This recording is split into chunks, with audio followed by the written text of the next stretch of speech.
Patuloy na inebestigahan ng pulisya ang viral video kung saan makikita ang pananakit ng tatlong lalaki sa isa pang lalaki. Sa paunang investigasyon ng otoridad, napag-alaman na ang nanakit ay isang dating opisyal ng barangay sa Lawag City at dalawang kasama nito. Sa video, makikita na kinakausap ng dating opisyal ng lalaki at pinaamin sa umano'y insidente ng pagnanakaw. Ilang beses na hinataw ng dating opisyal ang lalaki gamit ang kawayan.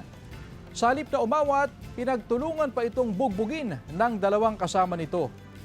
Matapos mag-viral ang video sa social media, agad nagpalabas ng statement ang alkalde ng syudad at mariing kinondena ang insidente.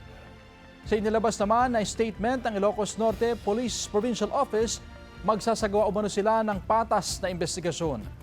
Hinihikayat din ang mga biktima at testigo na magbigay ng salaysay para sa investigasyon. Sinusubukan ng GMA Regional TV 1 North Central Luzon na kunin ang panig ng dating opisyal ng barangay pero ayon sa nakausap namin, wala raw siya roon. May bilin din daw sa pamilya na hindi pa sila magpapa-interview sa media. Sinisikap din ng GMA Regional TV na makunin ng pahayag ang biktima o ang kaanak ng biktima at iba pang sangkot sa insidente.